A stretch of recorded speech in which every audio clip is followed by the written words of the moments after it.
Hello, my friend. Today I will tell you another long-forgotten legend. Close your eyes and let the magic transport you to Middle-earth. Our journey begins.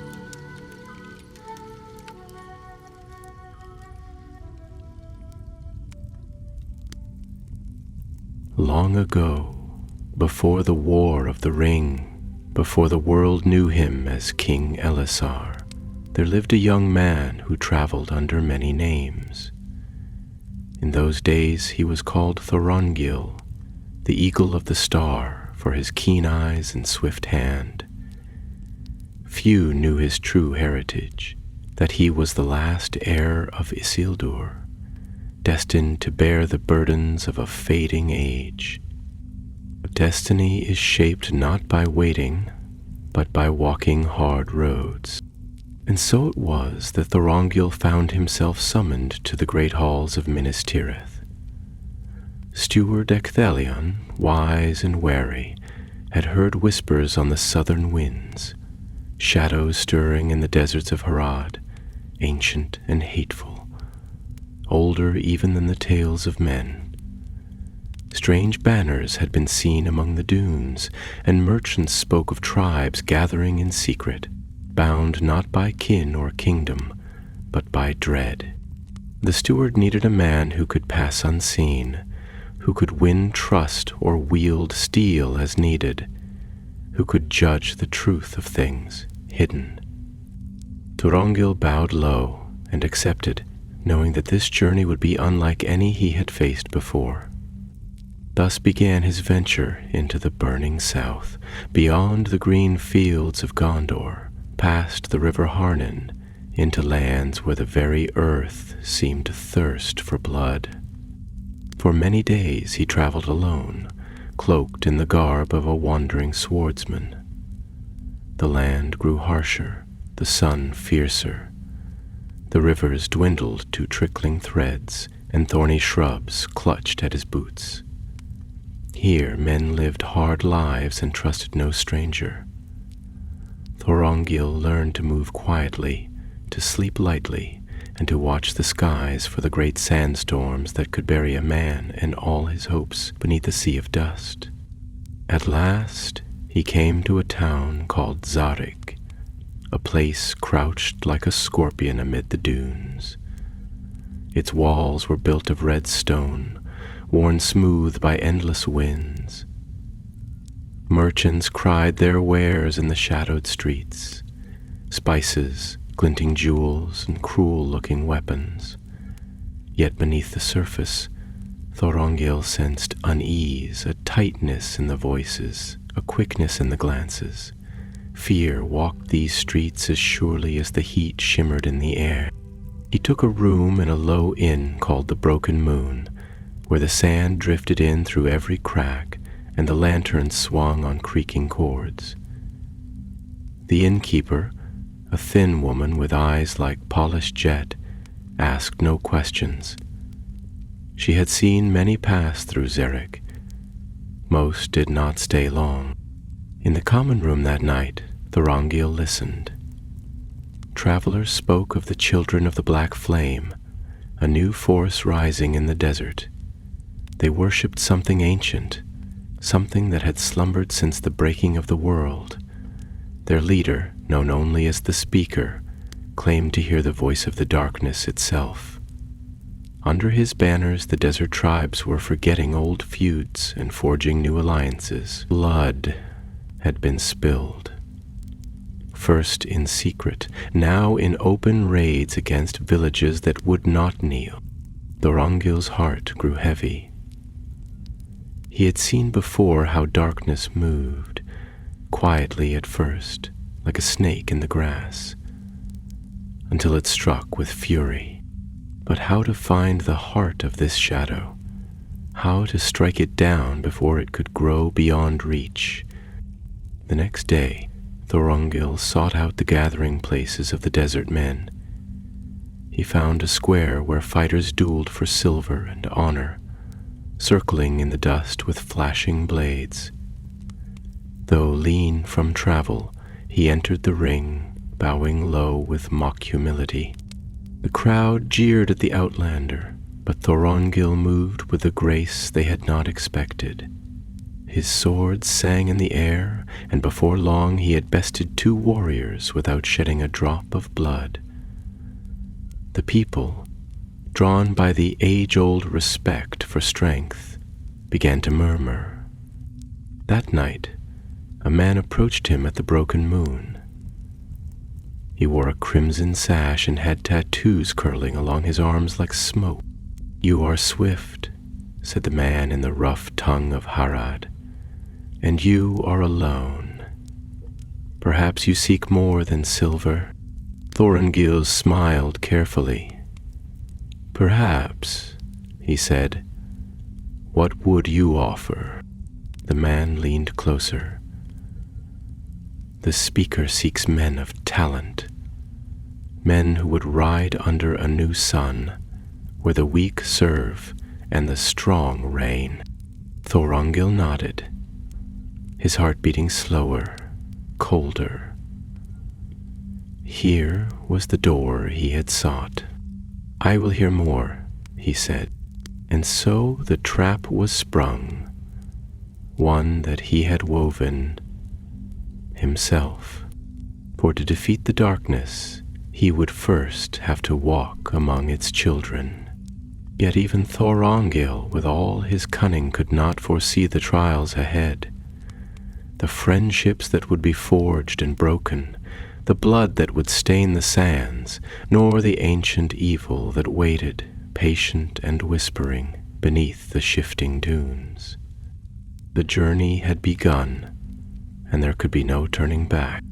The night into which Thorongil rode was thick with heat and silence, the stars hanging low and burdened in the heavens like ancient lanterns, their light thin against the vast, unyielding dark. Beyond the broken walls of Zarek, the desert stretched out in waves of bone-white sand and jagged rock, a country fit for dreams and death alike. It was across this waste that the crimson-sashed man, who named himself Sabir, led him with swift purpose, speaking little and always glancing to the east, as if wary of things unseen. For many hours they traveled, their mounts picking their way across dry ravines and along ridges where the wind had stripped the land to its bare sinews.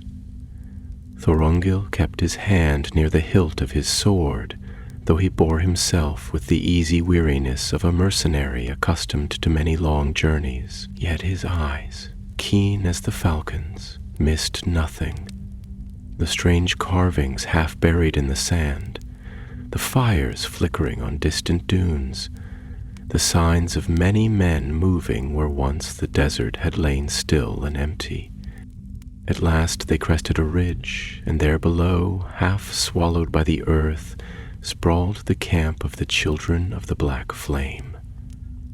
It was no mere cluster of tents, but a settlement carved into the old stone of the desert itself, walls raised by hands long dead, doorways yawning like broken mouths into the hills.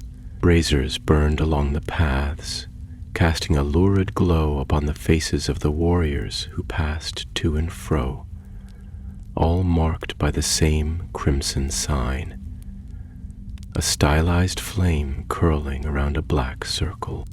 Sabir led him down into the heart of this place, where a great tent, black as pitch and stitched with runes and silver thread, rose among the ruins.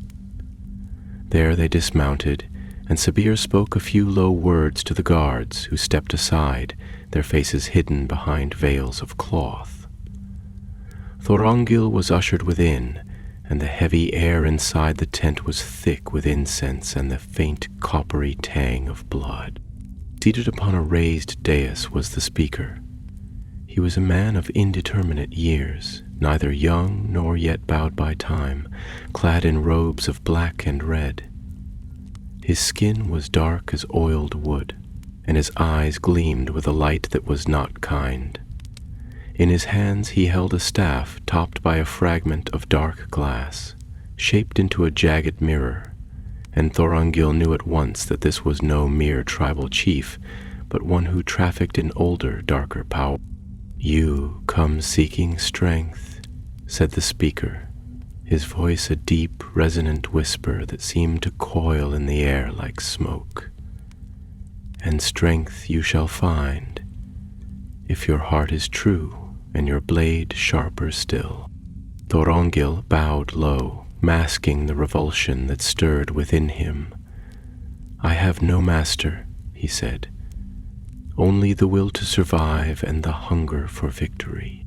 The speaker smiled, though it was a joyless thing. "Good. We have need of such men. The old world dies, a new dawn rises, one not bound by the chains of kings and councils. Those who join us will stand at the right hand of the power that shaped the earth." Even as he listened, Thorongil's mind raced. The speaker spoke not merely of conquest, but of something older, something that touched the legends of the elder days, when Morgoth had sundered the world and bent the hearts of men to his will. Was it possible that in these forsaken wastes an echo of that darkness still lingered, gathering strength unseen? "I am yours to command," Thorongil said, his voice steady, though every fiber of his being cried out against the lie. "Where shall I begin?" The speaker's gaze bored into him, weighing, measuring, seeking some weakness. At last he nodded. "Prove yourself in the trials of the sand. Only those who conquer the desert itself may ride under our banner." Without another word, he gestured, and Sabir led Thorongil out once more into the night. They came to a place where the dunes rose high and steep, their edges sharp as blades. A score of warriors were gathered there, rough men hardened by sun and suffering, and each bore the mark of the black flame. In the center of the ring stood an elder, clad in the simple garb of a desert priest, holding a staff carved with sigils of old power. "You must cross the gauntlet," Sabir murmured, his voice grim. "No water, no weapons. Only your hands, your will, and the grace of the sand." Thorongil nodded without hesitation, though he knew well the peril.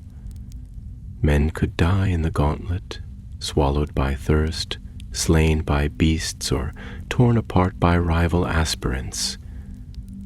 Yet if he refused, his cover would be forfeit, and worse still, the shadow he hunted would vanish beyond reach.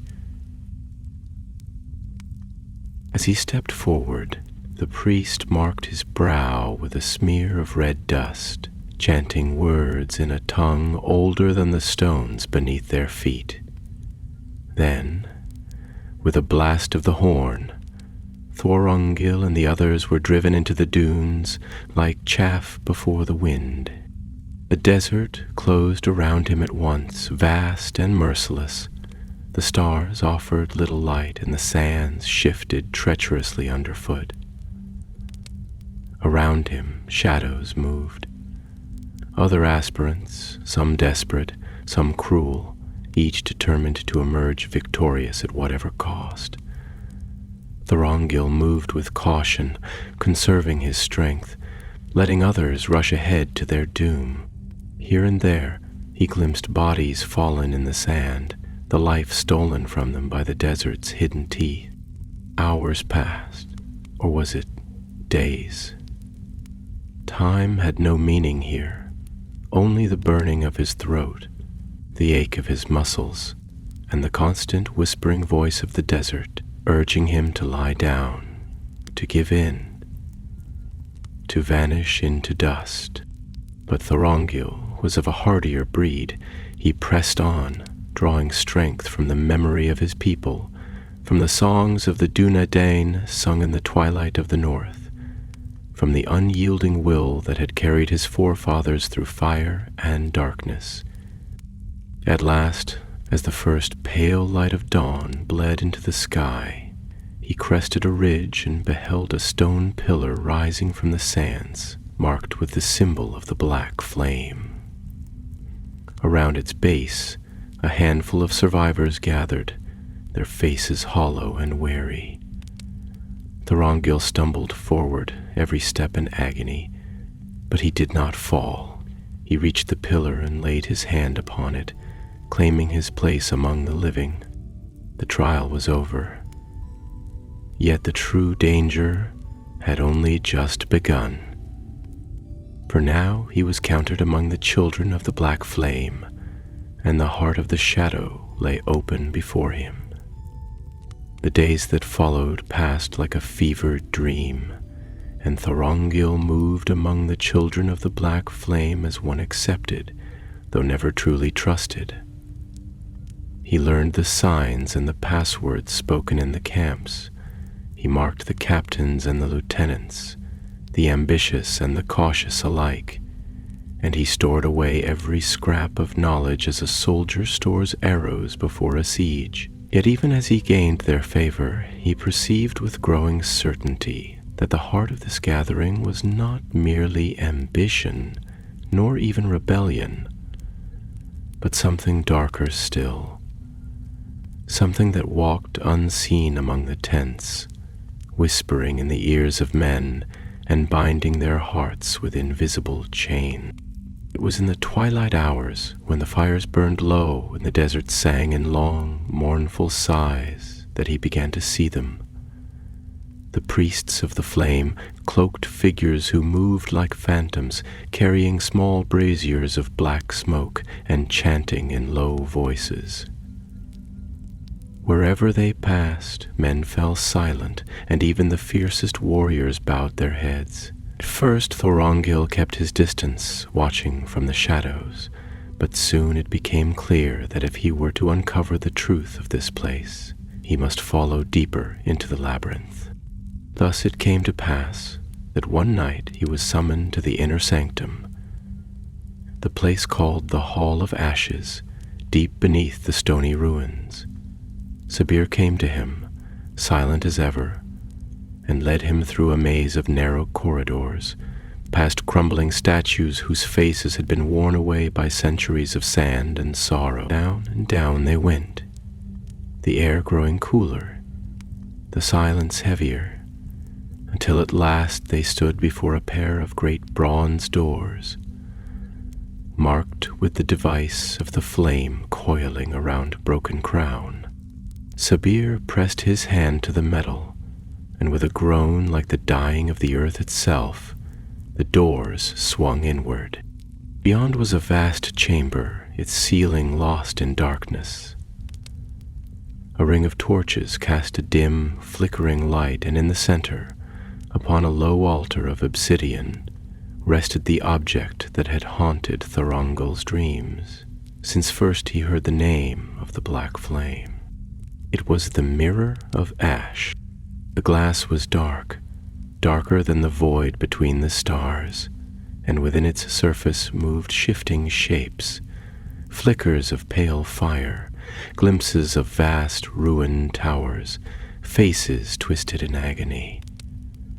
As Thorongil approached, he felt the pull of it, a hunger like a living thing, reaching for his mind, his will, his very soul. The speaker stood beside the mirror, his hands raised in invocation, his voice weaving spells older than the tongue of men. Around him knelt the priests and the chieftains, chanting in a language that scraped against Thorongil's senses like sand against stone. He knelt as well, though every instinct within him cried out to flee, to draw his sword and shatter the glass and all its evil in one stroke. But he held himself still, for now was not the time. To strike blindly would be to die in vain, and the darkness would roll on unchecked. The speaker's voice rose higher, and the mirror flared with a sudden, blinding light. Shapes leapt forth from it, armies marching under black banners, cities burning beneath a crimson sun, towers falling into the sea. Thorongil saw himself among them, clad in armor black as night, bearing a sword whose blade wept blood, and at his side rode creatures whose names he dared not speak. Sweat beaded upon his brow, and for a moment, just a moment, he felt the temptation, the power to command, to conquer, to forge a kingdom that would never fall.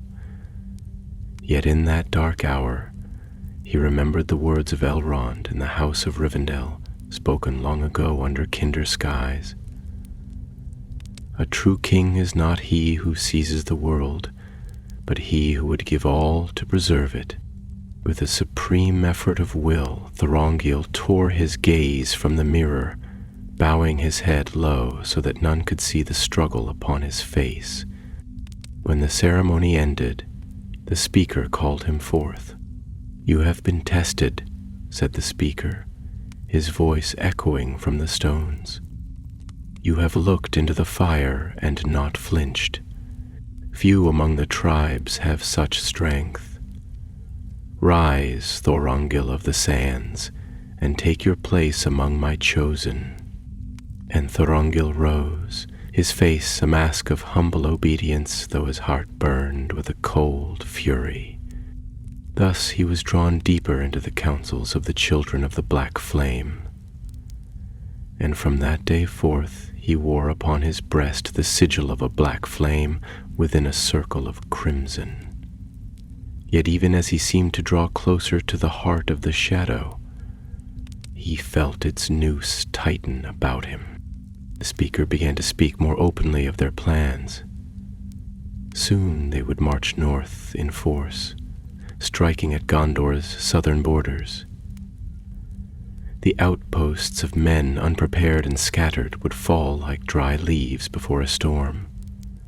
And behind the first wave would come another, greater still, tribes united not by allegiance but by fear, and the promises of the Black Flame.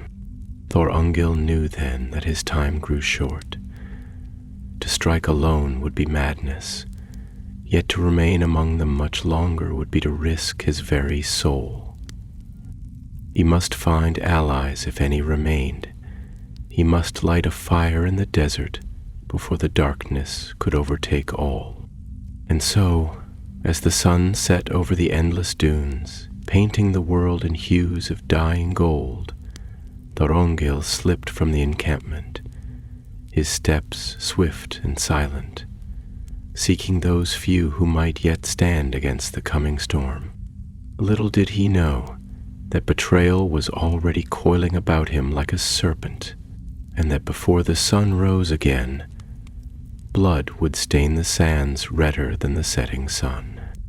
The night was a living thing as Thorongil slipped between the tents and crumbling walls of the Black Flame's camp.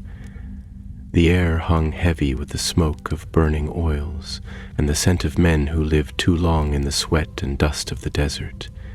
Yet the young ranger moved like a shadow among them, unseen and unheard, his cloak gathering the night about him as if he were born of it. His path led him beyond the fire-lit boundaries of the camp and into the open desert, where the stars rained cold and pure, and the whisper of the sand was the only voice. He knew the peril of his course. Sabir's eyes had followed him of late with a hunger not easily hidden, and the priests had marked him with subtle signs, gestures made when they thought him unwatching. The mirror had awakened their suspicion, for few could look upon its dark promises without falling to madness or greed. That Thorongil had emerged from its gaze unchanged, or so it seemed, was itself a cause for doubt among them. Yet he dared not turn aside. Somewhere beyond the dunes, among the scattered tribes not yet sworn to the Black Flame, hope might still flicker. If he could rouse them, if he could forge a weapon out of their fear and stubborn pride, he might yet shatter the speaker's dreams before they grew into a nightmare that would engulf all of Gondor and beyond. For hours he traveled, the desert stretching endless and pitiless around him. Once he passed an ancient well, its stones worn smooth by 1,000 years of wind, and paused to drink sparingly from its bitter depths. Twice he glimpsed shapes moving in the starlight, jackals, perhaps, or men, but he pressed on, knowing that delay could mean death. His mind moved swiftly, piecing together the broken knowledge he had gathered during his weeks among the enemy. Names of chiefs who had resisted, rumors of hidden oases where rebels gathered, hints of old alliances frayed but not yet severed. At length, as the first gray touch of dawn brushed the horizon, he came upon a scattering of tents pitched among a grove of thorn trees, their leaves dry and whispering in the faint breeze. Here, he knew, dwelt the Sauron, a proud and ancient clan that had long defied the tides of conquest. They had no love for Gondor, it was said, but neither would they bow to the speaker's dark promises. Drawing a tattered banner from his pack, a token he had taken from a slain Sauron warrior weeks past, Thorongil approached openly, his hands lifted in peace. The guards who sprang from the shadows bore spears tipped with obsidian, and their faces were hard and distrustful. They spoke harshly in the desert tongue, but Thorongil, who had labored to learn the speech of Harad during his many travels, answered them calmly, naming himself as a free sword who sought the friendship of those not yet lost to the black flame. Suspicion burned in their eyes, but at last they brought him before their chieftain, a gray-bearded man named Malik, whose gaze was as piercing as a hawk's. Thorongil spoke plainly, recounting the rise of the speaker, the gathering of the tribes, and the horror he had seen within the Hall of Ashes. He did not plead nor offer bribes, for he knew that such men would despise weakness and deceit. He spoke only the truth and let it stand bare and unadorned. For a long time Malik was silent, his face unreadable in the growing light. Then at last he rose, leaning heavily on his staff, and spoke. "You are either a fool or a deceiver," he said, his voice rough as stone. "But if what you say is true, then the sands themselves will burn before the black flame is done. My people have endured famine, war, and the betrayal of kings. But we have not bowed our necks yet, and we shall not start now." No. At his command, the Sauron warriors gathered, fierce and swift, armed with curved blades and light shields of hide. Word was sent to other clans, still unbound, messengers riding swift as falcons to carry the tidings across the desert.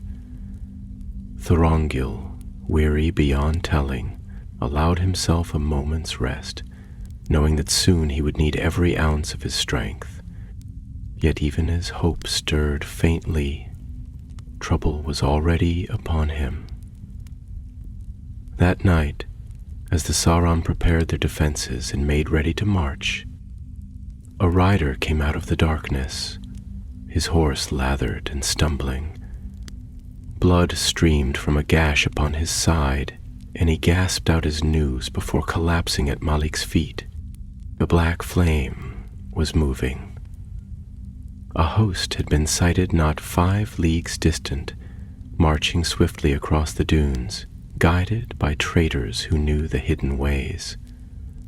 Worse still, among them rode beasts not born of the desert, black wolves larger than horses, and creatures whose shapes defied reason. Thorongil rose at once, his heart grim. There was no time for retreat, nor could the Sauron hope to outrun such foes. They must stand and fight, or be hunted down and broken piecemeal. The council was swift.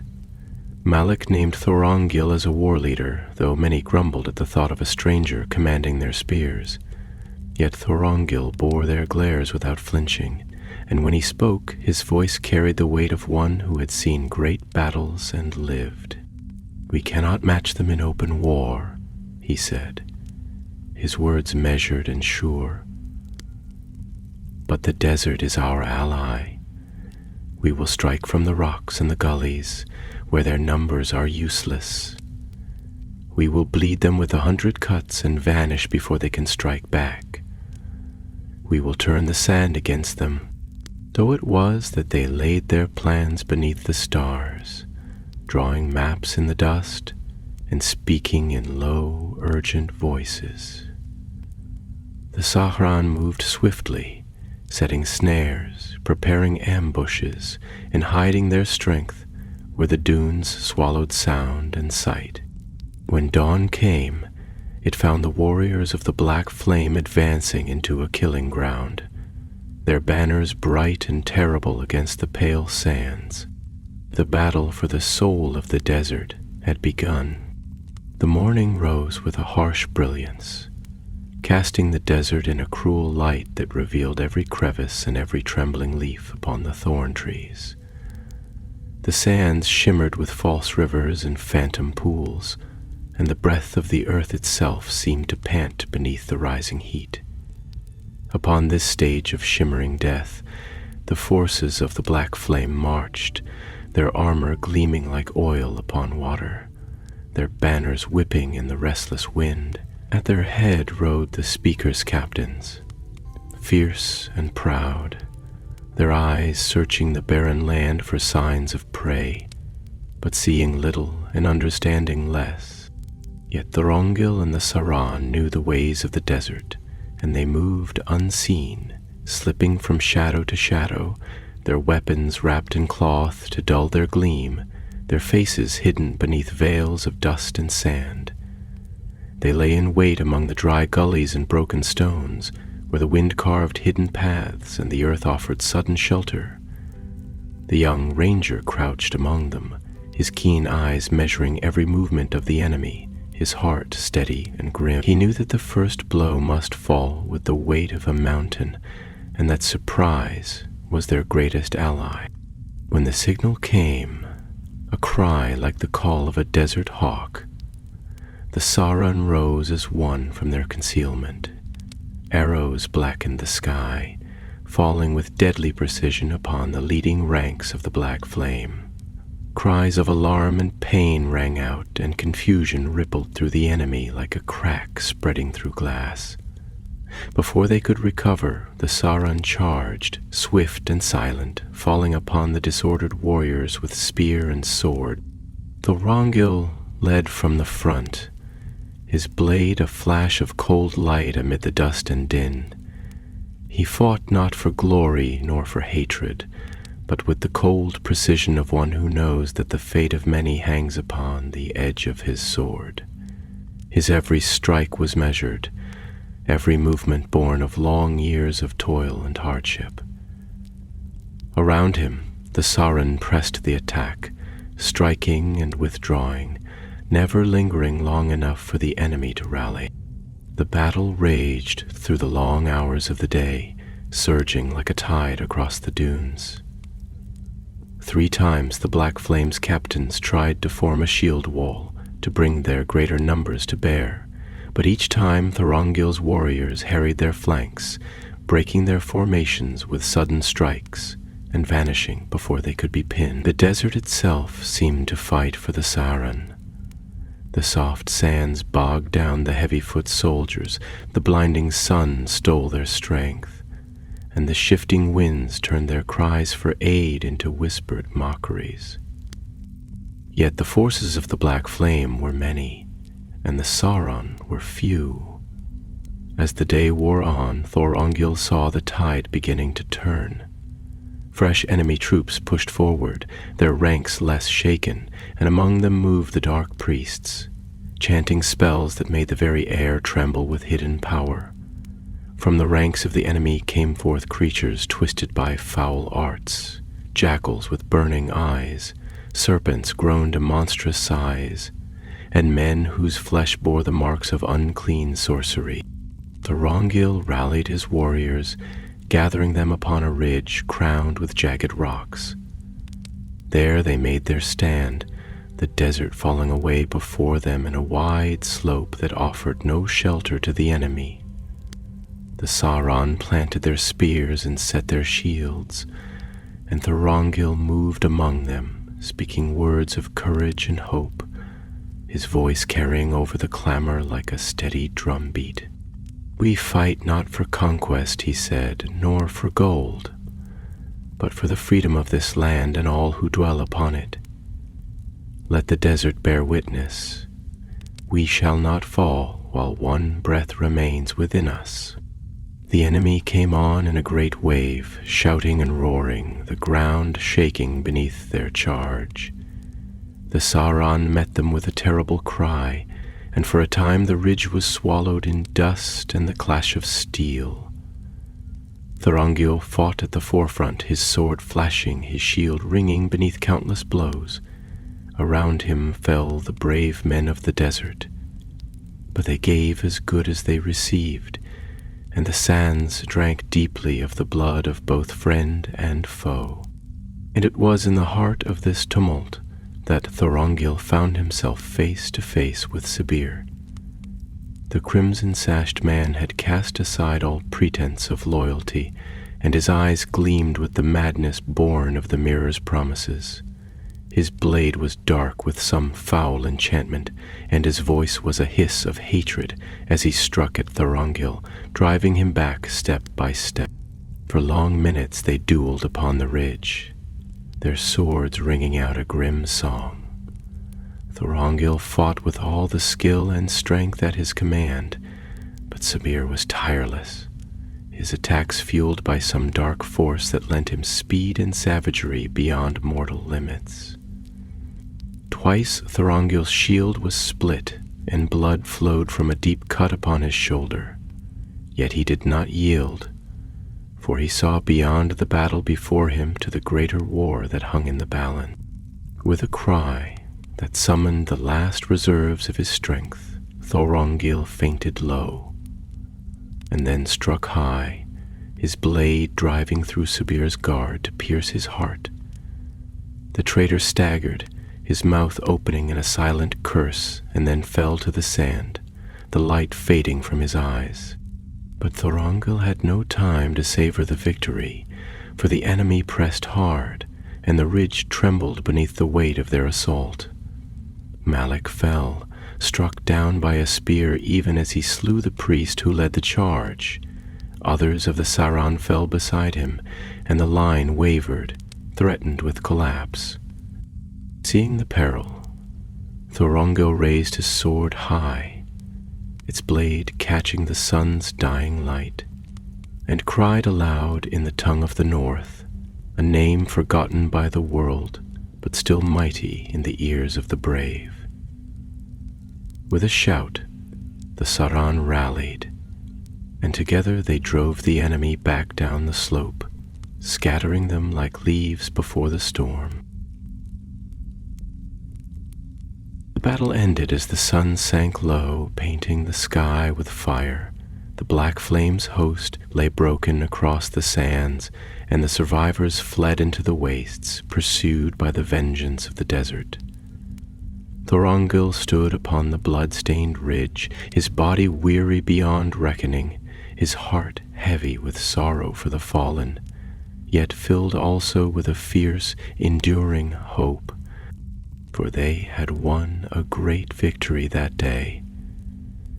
And though the war was far from over, a blow had been struck against the darkness that would not be forgotten.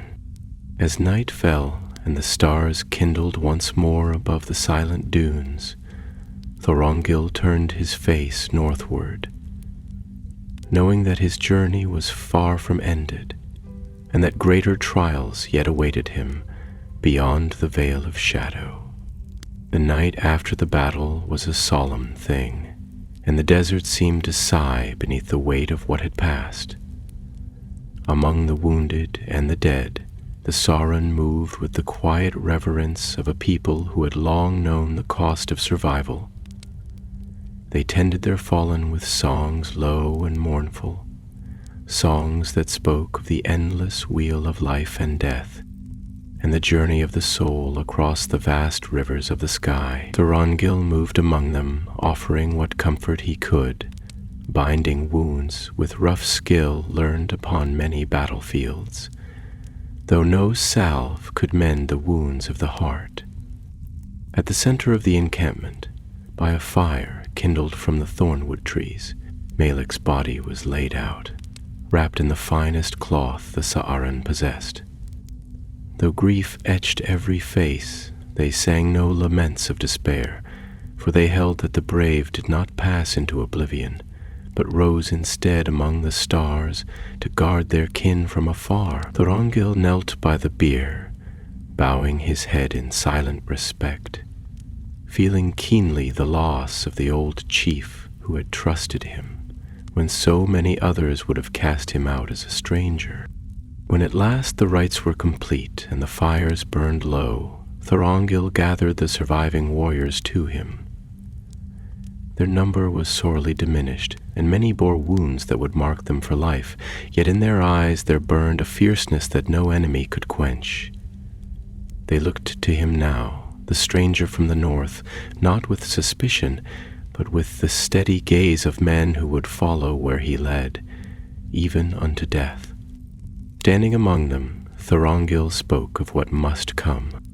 "The speaker has been wounded, but he is not defeated," he said, his voice carrying over the murmuring of the night. "His power is deep-rooted, and he will summon new hosts to his banners. We must strike swiftly before he can gather his strength anew." A murmur passed among the Sauron, for they knew well the peril of such a course. Yet none spoke against it, for they understood also that to hesitate now was to invite destruction not only for themselves, but for all who yet lived free beneath the southern stars. Thus it was decided that they would march upon the Hall of Ashes itself, to destroy the Mirror of Ash, the heart of the speaker's power. It was a bold plan, fraught with danger, but Thorongil knew it was their only hope. So long as the mirror endured, the speaker's hold upon the tribes would grow ever stronger, feeding upon fear and despair, until none could stand against him. The days that followed were a blur of feverish activity. Scouts rode out across the desert, gathering such allies as could be found. Small bands of warriors, rebel tribes that had hidden in the mountains, even outcasts who had been driven from the speaker's ranks for defiance. They came in twos and threes, drawn by tales of the battle at the ridge and the man who bore the sword of the west into the heart of Harad.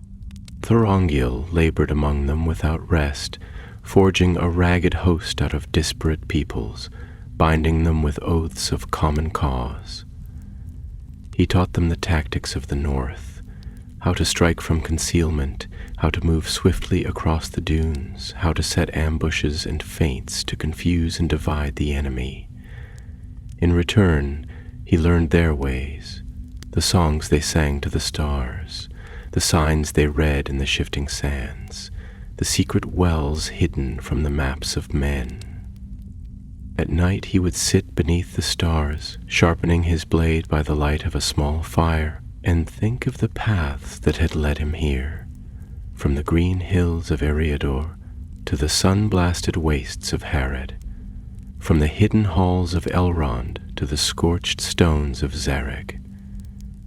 He thought of the trust placed in him by those who knew his true name, and of the countless lives that would be shaped by the choices he made in these far-forgotten lands. In such moments he felt the weight of destiny upon him, a burden heavier than any sword or shield.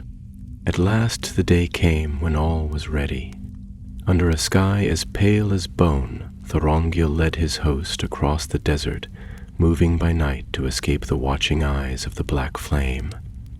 Their path was long and perilous, for the speaker's spies were many, and the sands were treacherous with hidden pitfalls and shifting dunes. Twice they were set upon by raiders loyal to the speaker, and twice they threw back their foes with cunning and valor. Yet with each skirmish, Thorongil's force grew leaner, the price of their purpose paid in blood and sorrow. After 7 days and 7 nights of weary march, they beheld at last the place that was their doom or their hope. The Hall of Ashes loomed before them, a fortress hewn into a cliff of black stone, its towers twisted and cruel, its gates graven with runes that seemed to writhe in the heat. Smoke rose from its battlements, and the banners of the black flame fluttered above its walls. Thorongil stood upon a ridge, gazing down at the fortress, his cloak whipping about him in the restless wind. He saw the massed strength of the enemy, ranks of spearmen, lines of archers, and among them the dark priests, their faces hidden, their chants rising in a low, dreadful thrum. He knew that to storm such a place by force would be madness, yet he also knew that there was no other way. The longer they waited, the stronger the speaker would become, and soon no host in Middle Earth would be enough to challenge him. He turned to his captains, their faces drawn and grim in the fading light, and he spoke the words that would be remembered among the desert folk for generations. This day we ride not for riches nor for glory, but for the freedom of all peoples, that no man or woman or child shall live beneath the yoke of darkness. We shall not all return, but let it be said that we did not shrink from the shadow, nor yield the earth to evil without a fight. And so the hosts of the desert, ragged but unbroken, made ready to descend upon the Hall of Ashes, to stake all upon a single throw of fate. As the stars kindled above and the desert wind howled like a mourning spirit, Thorongil drew his sword and raised it high, and with a great cry the last charge began, a surge of desperate hope against the gathering night. The charge of the desert host broke upon the black walls of the fortress like a storm upon a reef, fierce and unyielding. The warriors of the Saran and the free tribes surged forward with cries that echoed among the cliffs, their banners streaming behind them like the tails of comets. Arrows rained down from the battlements in deadly hail, their points glinting in the starlight. But the sons of the desert were swift and nimble, weaving between the shafts with the ease of long practice. Thorongil led them at the forefront, his sword held high, his voice rising above the tumult as he called his warriors to courage. The outermost defenses fell swiftly, overwhelmed by the ferocity of the assault. Watchtowers blazed with fire as the Sahran set them alight, their flames a signal to all who fought that the time of fear was past. Yet the heart of the fortress was a harder thing, and as Thorongil and his warriors pressed inward, the resistance stiffened. From hidden passages and shadowed courtyards came forth the speakers chosen, men clad in black mail and bearing weapons etched with runes of malice. Onwards swung the men and women clad their hooded weapons etched with runes of malice. They fought with a fury born of desperation, and many a brave soul of the desert fell beneath their blades. Thorongil fought as one possessed, his every strike purposeful and deadly. He moved through the chaos like a spirit of vengeance, rallying faltering lines, striking down foes who threatened to break their advance. Yet he knew that strength of arms alone would not win the day. Somewhere within the depths of the fortress lay the mirror of ash, the source of the speaker's unholy power. Until it was destroyed, the battle could be won 100 times, and yet lost in the end. Calling to him a small band of his most trusted warriors, Thorongil plunged deeper into the fortress, leaving the main host to hold the gates and outer walls. They moved swiftly through winding corridors and halls heavy with the stench of old smoke and spilled blood. Tapestries hung in tatters, their ancient threads bearing scenes of conquest and dark worship. Statues of forgotten kings, their faces twisted with cruelty, lined the ways, their hollow eyes seeming to follow the intruder's every step. At length they came to a great chamber, its doors wrought of black iron and sealed with symbols that glowed faintly with a sickly light. Here, Thorongil knew, lay the heart of the speaker's power. The doors resisted their efforts, but with axes and the strength of many arms they forced a breach, and within they beheld a sight that chilled even the bravest among them. The mirror of ash stood upon a dais of bone-white stone, its surface roiling with images of terror and ruin. Before it knelt the speaker, his robes cast aside, revealing a form more shadow than flesh. His voice rose in a dreadful chant, summoning power from the depths of the glass, weaving spells that made the very walls of the fortress tremble. Around him danced the priests of the black flame, their bodies contorted in inhuman shapes, their mouths pouring forth words that should not be spoken under the stars of Arda. Thorongil did not hesitate. Crying aloud in the tongue of the north, he led his warriors forward. The clash was terrible. The priests, though foul and twisted, fought with a strength not their own, and the speaker wielded a staff of blackened wood from which leapt bolts of searing fire. Many fell in that grim hall, their lives given without question to the hope of ending the darkness. Thorongil himself faced the speaker, their battle a thing of grim wonder, for the speaker fought not as a man, but as one who had drunk deeply of forbidden power. Twice Thorongil was driven to his knees, his sword cast from his hand by the force of the speaker's assaults. Yet he rose each time, his will unbroken, his heart filled with the memory of all he fought to protect.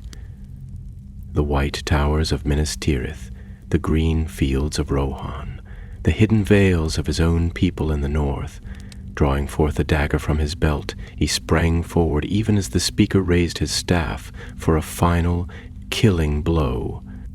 With a cry that rang out like the shattering of stone, Thorongil drove the blade into the speaker's heart. A great scream rose, a sound that seemed to tear the very fabric of the world, and the mirror of ash shattered into 1,000 shards, each fragment screaming as it fell.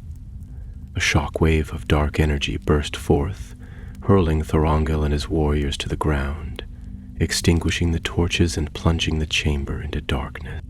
For a long moment there was only silence, broken only by the crackle of dying embers and the soft moans of the wounded.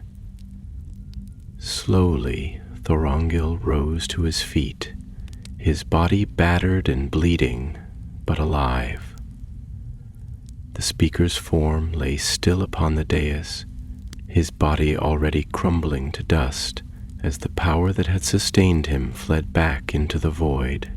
The fortress, bereft of its dark heart, began to tremble. Stones fell from the ceiling and cracks split the walls.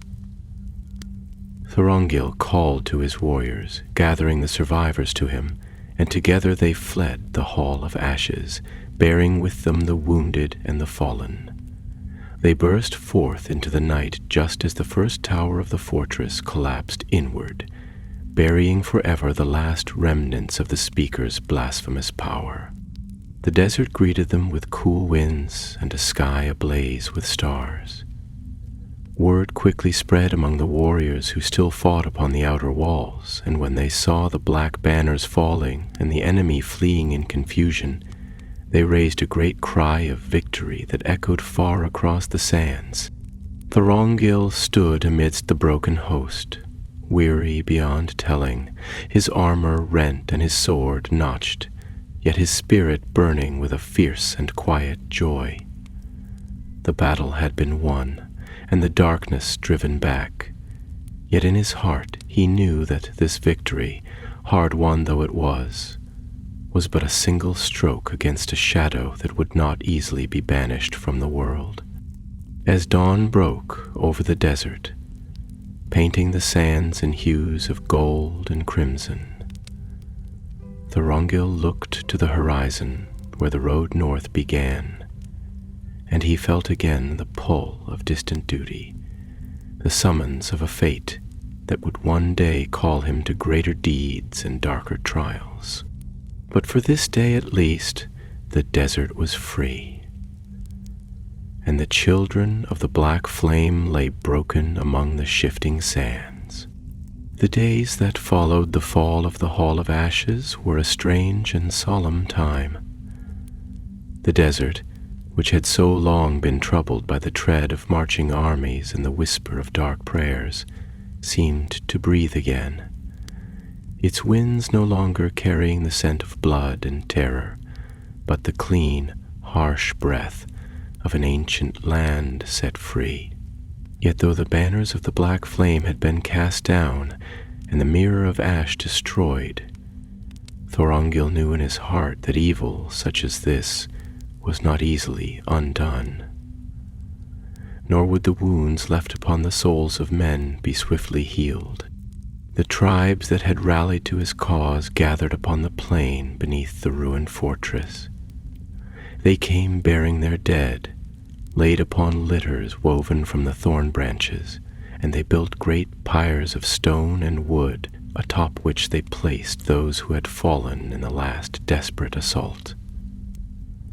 As the sun sank low and the first stars pierced the twilight sky, the fires were lit, and songs rose into the air, songs of mourning and remembrance, of valor and sorrow. Thorongil stood apart, his cloak drawn about him, and watched as the flames rose high, carrying the spirits of the fallen into the endless sky, their deeds now woven forever into the memory of the desert.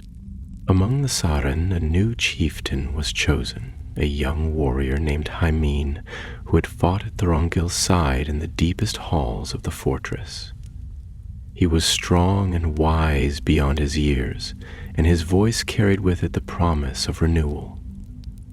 Standing before the assembled tribes, he spoke of unity, of laying aside old feuds and ancient grudges, and of building a future free from the chains of fear. His words were met with solemn nods, for those who had endured the speaker's yoke knew now the cost of division and the strength of brotherhood. Thorongil, though honored and called brother by the tribes, knew that his place was not among them. He had come to Harad as a shadow, a wanderer whose true purpose was hidden even from those he fought beside. And now that his task was done, he must move on, as the wind moves over the dunes, leaving no lasting trace, for his heart belonged to a destiny far greater and far more perilous than any who stood upon that plain could know.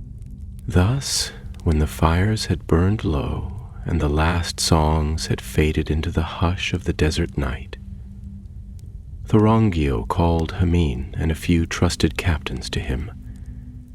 They stood together upon a low rise, the stars wheeling overhead, and Thorongil spoke to them of the days to come. "The darkness has been driven back," he said, his voice low and steady, "but it is not ended. New shadows will rise, and men will forget the lessons bought with so much blood. You must be watchful. Teach your children the price of freedom, and let them remember the deeds done here, that they may stand firm when the world grows dark once more." Hymene bowed his head, his hand upon his heart. "We will remember," he said. "Your name shall not be forgotten among us, Thorongil." Thorongil smiled then, a fleeting, sorrowful smile. "It is not my name that matters," he said, "only that you keep the flame of your own hearts pure and strong." They parted then with few words, for among warriors who have fought side by side, speech is seldom needed. Thorongil took up his few possessions, a battered sword, a worn cloak, a small satchel of provisions, and set his face toward the north, where the mountains loomed in the distance like the bones of a sleeping world. His journey was long and lonely. He passed once more through the shattered gates of Zarek, now half abandoned, its people whispering tales of fire and ruin, of gods dethroned and demons banished. Some fled before him, thinking him a spirit of vengeance. Others offered gifts and pleas for blessings he could not bestow.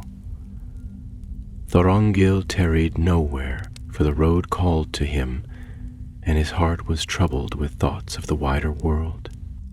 He crossed the great river Harnan at a place where the waters ran swift and deep, the ferry long since broken by flood or war. Building a raft from fallen trees and bound reeds, he set himself adrift beneath the broad sky, and the current bore him northward, away from the sands and the memories of Harad. The nights upon the river were strange and silent, the stars peering down like watchful sentinels, and often he would wake in the darkness with a start, the memory of the speaker's voice still echoing in his dreams. At last the river brought him to the borders of Gondor, where the lands grew green once more, and the air smelled of rain and living earth. There he left the raft behind, and took once more to the long road, walking as he had walked so often before, with little to mark him save the light in his gray eyes and the sure strength of his stride. In Minas Tirith, the news of the fall of the Black Flame came long after Thorongil himself had slipped away into the wild. Rumors spread among the lords of Gondor, tales of a northern captain who had broken the power of Harad with a handful of desert tribes, who had fought with the fury of the ancient kings and vanished without seeking reward or title. Some said he was an emissary of the Valar, others a spirit sent by old Elendil himself, but none could say for certain. And those who had known him best kept their own counsel, speaking little of the gray-eyed stranger who had come and gone like a breath upon the wind. And so Thorongil passed into legend, a name spoken in awe among the desert tribes, and in quiet wonder in the halls of Gondor. Yet for him, the road led ever onward, into deeper shadows and greater trials, toward a destiny written in the stars before the world was made. For though the sands of the southern lands were behind him, the long burden of his true calling lay still ahead, and many dark days would yet come before Aragorn, son of Arathorn, would rise at last to claim the crown of the West. The seasons turned as Thorongil journeyed northward, and the breath of the land changed from the dry heat of the southern reaches to the cool winds that rolled down from the hills of Gondor. Yet, though the world softened around him, the burden upon his heart remained heavy, for the memory of the Black Flame's evil clung to him like a shadow, and he knew that what he had witnessed in Harad was but one thread in a greater tapestry of darkness that slowly spread its web across the world. His steps led him through lonely places where the grass grew tall and the stones of ruined watchtowers lay buried in moss, silent reminders of the long defeat that had worn down the strength of men. In those days, Thorongil kept to the wild, shunning the cities and the courts where the lords of Gondor debated matters of pride and politics. Though the steward Ecthelion had summoned him more than once, seeking his counsel and his sword, Thorongil delayed his return, for he felt in his heart that there was still work to be done among the forgotten places of the land. The borders of Gondor, though mighty in name, were stretched thin and frayed like an old cloak, and beyond them stirred threats that few dared to name aloud. He wandered the lands along the river Poros, where small villages clung to the banks and fishermen cast their nets into waters that whispered of ancient griefs. In some places he found peace, brief and bittersweet, a child's laughter among the reeds, a song sung by an old woman weaving by firelight, the simple joys that defied the creeping darkness. Yet always he moved on, for he knew that peace, once abandoned by vigilance, would wither and die as surely as a flower beneath winter's hand. One evening, as the sun sank into a sea of golden cloud, Thorongil came upon a village that lay half in ruins. The fields were untended, the houses scorched and broken, and the few survivors who remained fled at his approach, mistaking him for a brigand, or worse. From the signs he read upon the ground, the burnt timber, the blackened earth, the marks of many feet, he knew that raiders from Harad had passed this way, emboldened by the chaos that had followed the fall of the Speak. Though the heart of the Black Flame had been destroyed, its lesser servants still prowled the world, sowing fear and ruin wherever they could. Thorongil set himself to the task without hesitation. He repaired what houses he could, gathering the scattered timbers and setting stones back into broken walls. He taught the villages to set watches and to defend themselves with what weapons could be found or fashioned. He stayed among them for a time, not as a lord nor as a hero, but as a fellow laborer and guardian, asking no reward and offering no name beyond what was needed. In the evenings, by the light of the hearth, he would listen to their tales, stories of old kings and forgotten battles, of the stars that sang in the dark when the world was young, and of the dreams that still stirred in the hearts of simple folk. And though he seldom spoke of himself, sometimes he would sing in the soft tongue of the north, songs that carried a sadness as deep as the sea, and those who heard them would fall silent, feeling for a moment the weight of years beyond their reckoning. Yet Thorongil knew that he could not tarry long. The work of healing was slow, and the world's wounds were many, and though he might ease the suffering of one village, the greater struggle called him onward.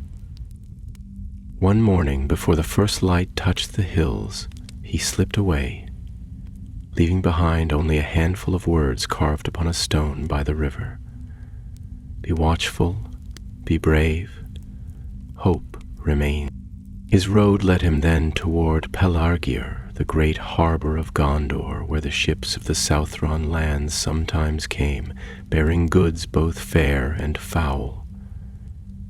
It was said that trouble stirred there as well, corsairs gathering strength along the coasts, petty lords plotting rebellion, and whispers of darker things moving in the deeps of the sea. Thorongil made his way swiftly, passing through marshes where will-o'-the-wisps danced among the reeds, and across rocky hills where the bones of ancient wars lay hidden beneath the heather.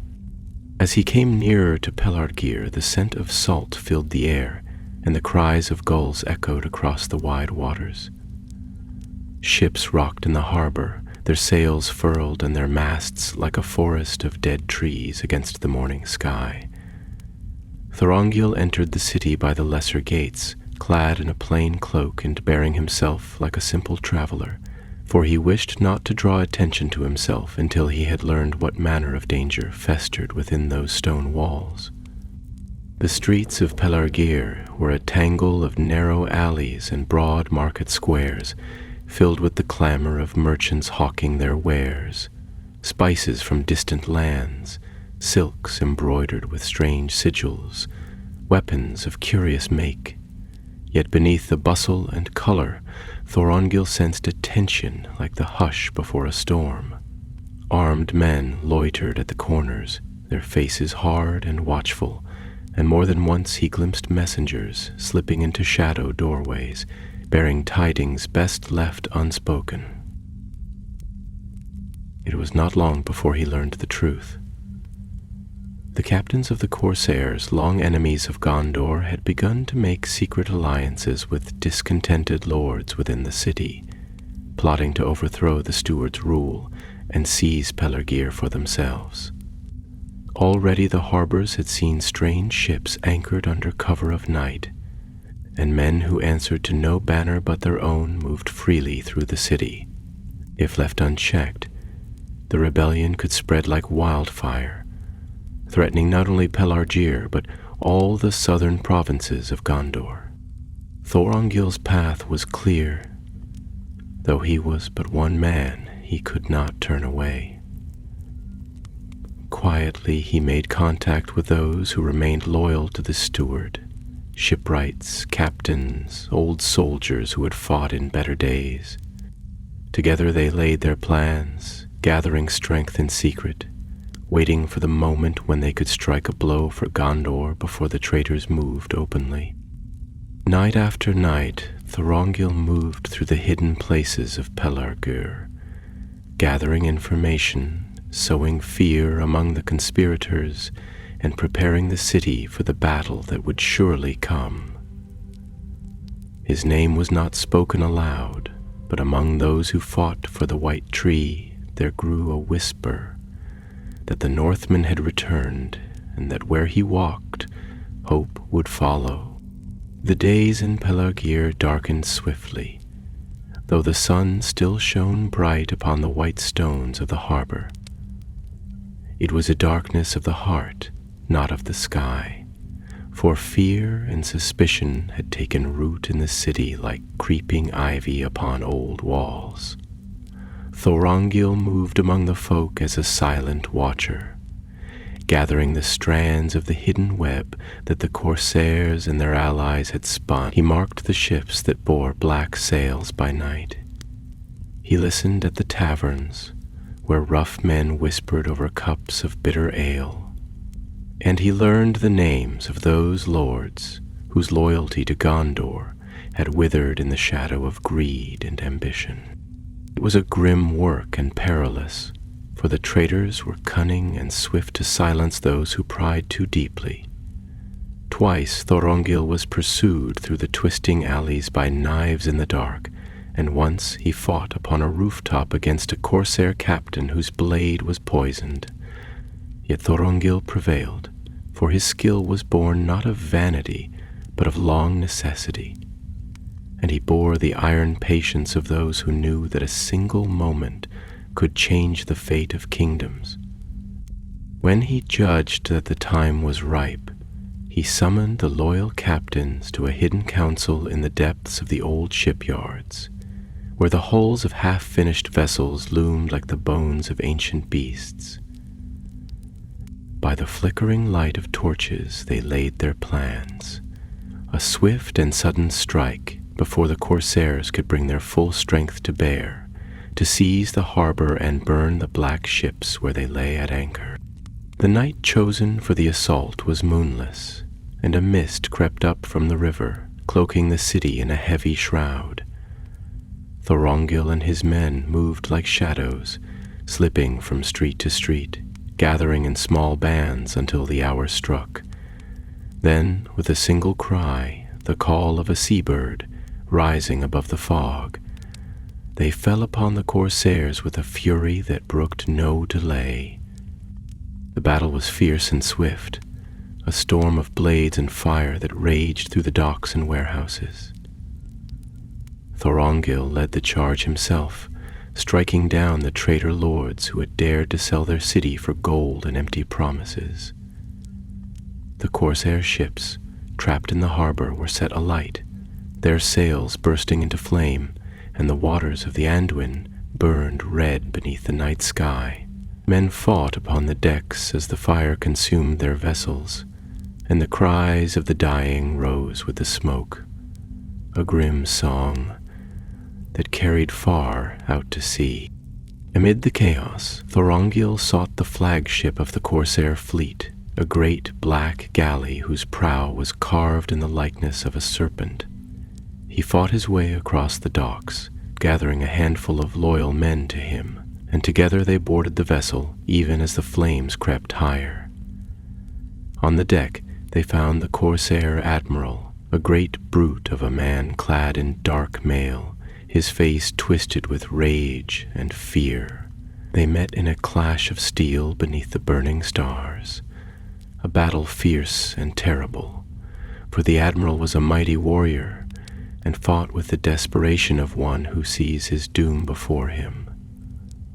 Long they battled, and the galley rocked upon the waters as fire gnawed at its timbers. At last, with a final mighty blow, Thorongil cast down his foe, and the Corsair fell with a cry, vanishing into the flames and the deep. Without pause, Thorongil turned and gave the signal to his men, and together they set the last of the charges prepared in secret, barrels of oil and powder hidden within the hold. They leapt from the ship even as it shuddered and roared, and the flagship of the Corsairs was torn apart in a blossom of fire that lit the night brighter than day. Thus ended the power of the Corsairs in Pelargir, and the city was saved from betrayal and ruin. Yet Thorongil did not linger to receive the praise of the people. Even as the first light of dawn touched the river, he slipped away, leaving only a message for the steward, a warning that, though the threat from Harad and the southern seas was blunted, greater dangers yet loomed beyond the borders of Gondor. The lords of the city sought him in vain, and many marveled at the mystery of the northern captain, who had come like a tempest and vanished like the mist. Songs were made of the burning of the Black Fleet, and the name of Thorongil was spoken with awe upon the lips of mariners and soldiers alike. Yet few knew the true heart of the man they praised, nor guessed at the burdens he bore. For Thorongil was not a man who sought fame, nor was he content to rest while shadows gathered beyond the sight of common folk.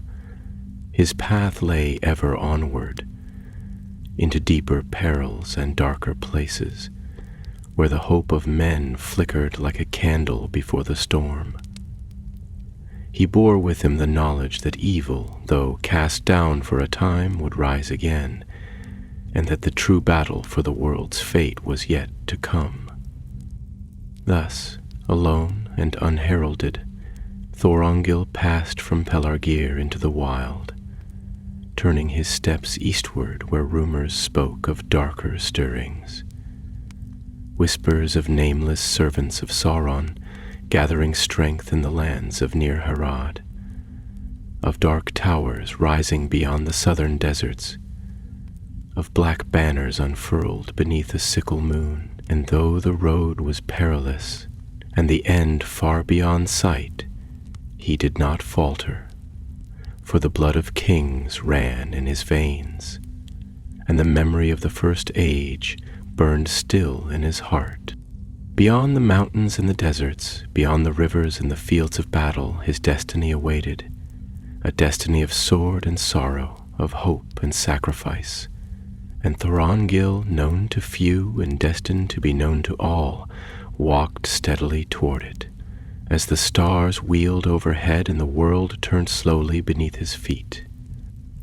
The eastern road was long and treacherous, winding through barren hills and forgotten vales where few dared to tread. Thorongil passed through lands where the bones of old battles lay bleaching under the open sky, and where the names of kings and heroes had long since faded from the lips of men. The wild was vast and silent, and he walked alone with only the wind for company, his heart set upon distant shores and unseen dangers. The burden of his purpose pressed heavily upon him, but he bore it as he had always borne such weights, with quiet resolve and the enduring strength of the Dunedain. He crossed dry plains where the grass grew in sparse clumps, and small, twisted trees clung to life in the cracks of the stone. He forded rivers that whispered of forgotten ages, and slept beneath the cold stars that had witnessed the birth and ruin of kingdoms. In hidden places he saw the signs of the enemy's growing power. Small bands of orcs ranging farther north than they had dared in years. Strange symbols carved upon stones that should have been left sacred and untouched. Dark birds that circled high and vanished when approached. In one abandoned village, he found the remnants of horror. Doors broken from their hinges, the earth blackened by fire, and the bones of men and women left to whiten in the sun. Thorongil stood long amid the ruins, his sword drawn, though no enemy remained to fight. He knelt in the center of the square, where once the people had gathered in peace, and he spoke a quiet oath that the memory of these wrongs would not be forgotten, nor their vengeance left unclaimed. Moving ever eastward, he came at last to the borders of Near Harad, a land where the desert gave way to broken hills and scattered oases, and where the line between friend and foe was thin and shifting as the desert sands themselves. The tribes here were fierce and proud, their bloodlines running back to ages before the stars had fallen into the sky, and they looked upon all strangers with weary eyes. Yet Thorongil, by wisdom and by the weight of his bearing, found ways to walk among them, learning their tongues, sharing their fires, and hearing the rumors that passed like wildfire from camp to camp. It was said that a new power was stirring beyond the eastern dunes, a power older than the Black Flame, though kin to it in spirit and purpose. Whispers spoke of a man called only the Hand of the East, a warlord and sorcerer who claimed descent from the dark kings of old. He was gathering the scattered tribes beneath his banner, forging them into a weapon that would soon be turned against the lands of the West. It was said that he bore a ring upon his hand, black as obsidian, from which he drew unholy strength, and that he could command beasts and men alike with a glance. Thorongil listened, and he weighed the tidings in his heart. He had seen such power before, had glimpsed the deep shadows that still clung to the bones of the world, remnants of the ancient wars against Morgoth and his servants. He knew that the rise of such a foe could not be left unchecked, yet he also knew that he was but one man, and that to move against such a power without aid would be to court death without purpose. Thus he bided his time, gathering knowledge as a farmer gathers seed before the planting. He moved from oasis to oasis, from hidden well to lost ruin, piecing together the scattered threads of the enemy's strength. He learned the names of the chieftains who had bent the knee to the Hand of the East, and those who still held to their freedom with bloody fists. He saw the mustering of armies in secret valleys, the forging of weapons in the night, and the dark banners stitched with ancient sigils of fear. Yet amid the gloom he found also hope. There were still those who remembered the old ways, who spoke the names of the Valar with reverence, and who would not yield to darkness no matter the cost. In quiet councils beneath the stars, Thorongil spoke to them of alliance and resistance, of the long fight that lay ahead. Some listened and gave their oaths, others hesitated, torn between fear and pride, but all felt the stirring of a power greater than any sorcery, the power of hope rekindled. One night, as he rested beneath the twisted branches of a lone tree upon a rocky hill, Thorongil dreamt. In his dream he stood upon a vast plain under a blackened sky, and before him loomed a tower of shadow, its spires clawing at the heavens.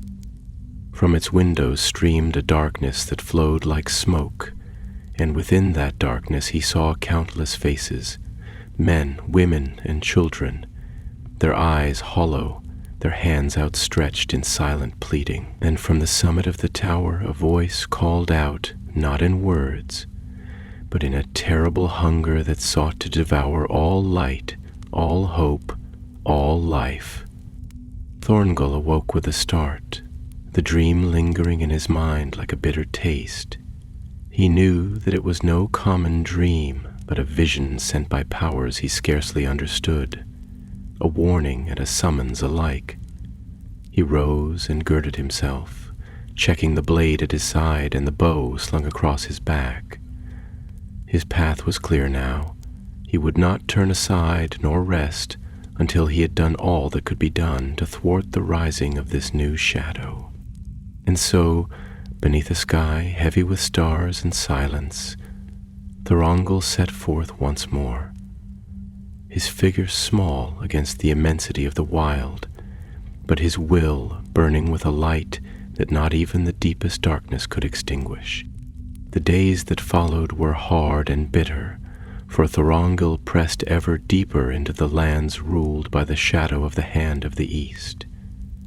The sun burned with a cruel brightness by day, and the cold of the desert nights cut to the bone, yet he did not falter. He crossed lonely wastes where the dunes whispered secrets to the wind, and he traversed rocky defiles where ancient stones stood like forgotten sentinels. Wherever he passed, he saw the signs of the Hand's growing dominion. Caravans raided and left broken upon the sands, watchfires upon distant hills where dark banners flew, and villages where the people, hollow-eyed and silent, had already bent their knees in fear.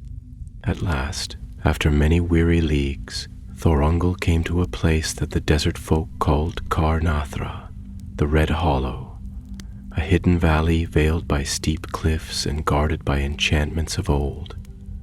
Here, it was said, the Hand of the East had built his stronghold, gathering to himself the broken remnants of the Black Flame, the outlaws of Harad, and the creatures of the waste that would answer to no other master. Here, beneath the scorched heavens, the armies of darkness were forging their strength anew, and from here, the doom of the South might yet be unleashed upon all the free peoples of Middle-earth.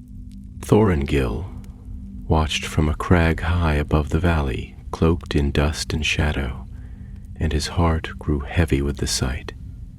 Black tents sprawled across the hollow like the nests of carrion birds, and in the center, atop a mound of stone, rose a tower of rough-hewn rock, crowned with a ring of iron. Fires burned in the camps below, and the harsh clang of smiths forging weapons echoed among the cliffs, mingled with the harsh cries of beasts unseen. Long he studied the enemy's strength, weighing in his mind the slender chances of success. He knew he could not hope to defeat such a host by force of arms alone, nor could he summon aid from Gondor or the north in time to stay the Hand's rising. Yet neither could he turn away. To do nothing would be to surrender countless lives to slavery and death. And so he chose the only path left to him. He would strike at the head of the serpent, trusting in stealth and in the strength of his own hand, as he had done many times before. Under the cloak of night, Thorongil descended into the valley, moving like a shade among the rocks. He avoided the main encampments, slipping between sentries and weaving through the shadows with the skill of one long practiced in the ways of the wild. The air was thick with the stench of smoke and unclean sorcery, and his heart beat slow and steady as he neared the Black Tower. At the foot of the mound he found a stair narrow and steep, cut into the stone long ago by hands unknown. Upward he climbed, each step a risk of discovery, until at last he came to a great iron door, bound with chains and inscribed with runes that seemed to writhe in the firelight. There he paused, listening and hearing no sound within. He set his hand to the door. The iron was cold beneath his fingers, yet at his touch the chains fell away with a clatter, and the door swung open upon hinges that screamed in protest. Thorongil slipped inside, his sword drawn, and found himself in a vast hall lit by a single brazier of green flame. At the far end of the hall, upon a throne of black stone, sat the Hand of the East. He was a tall man, clad in armor wrought of iron and gold, and his face was hidden behind a mask carved to resemble a snarling beast. Upon his right hand he wore a great ring, dark and gleaming, and in his left he held a staff topped with a shard of black crystal. His eyes, visible through the slits of the mask, burned with a light that was not of this world. For a moment there was silence, and then the Hand spoke, his voice deep and mocking. "You have come far, Thorongil of the North. Did you think to slay me with steel and courage alone?" Thorongil said nothing, for he knew that words would serve him little here. He raised his sword and advanced, and the Hand rose from his throne, casting aside his staff and drawing a long curved blade that glowed with a fell light. Their battle was fierce and terrible, a clash of light and shadow beneath the stone vaults of the tower. The Hand was a mighty foe, stronger than any mortal man, and his ring lent him speed and power beyond the bounds of nature. Thorongil fought with all the skill of his lineage, recalling the lessons of Rivendell, the hard teachings of the wilds, and the bitter trials of many wars. 3 times they clashed, and 3 times Thorongil was driven back, the air singing with the force of the Hand's blows. Yet he did not yield, and with each pass he learned more of his enemy, the slight favoring of the left side, the overreach of the right arm when striking high. At last, when the Hand raised his sword for a killing blow, Thorongil fainted low and struck upward, driving his blade beneath the breastplate and into the Hand's heart. A terrible cry rang out, and the black ring upon the Hand's finger shattered, sending shards of darkness spinning into the air. The Hand fell to his knees, his sword clattering from his grasp, and the green flame of the brazier flickered and died. Thorongil stood over him, breathing hard, his sword dripping with dark blood. The tower trembled as if in death throes, and Thorongil turned and fled, racing down the stair as the stones began to crack and fall. Behind him the tower crumbled, burying the throne and the black heart of the enemy beneath tons of broken rock. In the camps below, chaos spread like wildfire as the death of the Hand became known. Warriors fled into the desert, casting aside their weapons, while the beasts that had been bound by the Hand's will turned upon their masters in fury. Thorongil passed unseen through the tumult, moving swift and sure until at last he came once more to the high crags beyond the valley. There he stood and watched as the fires of Karnathra consumed themselves, and the armies of the Hand were scattered to the 4 winds. The dawn that rose was pale and cold, but it was a dawn untainted by the shadow that had hung so long upon the land. Thorongil gazed eastward to where the road stretched onward into the unknown, and then he turned his face toward the north, where his true destiny waited. bound by sorrow and hope, by love and sacrifice, by the long burden of a crown that had yet to be claimed. Thus ended the tale of Thorongil's journey into the southern sands, a tale little known among the great histories, but without which the future victories of the West might never have been won. Alone he came and alone he went, a sword against the dark, a hope unyielding, a king in exile, and the last of the great wanderers of the Dunedain. And in the silence of the desert, where the stones still remembered the tread of ancient feet and the wind sang of battles long past, the name of Thorongil lived on, carried from generation to generation, a whisper of the man who had fought and bled in the shadows, that the world might yet see the light of a new day,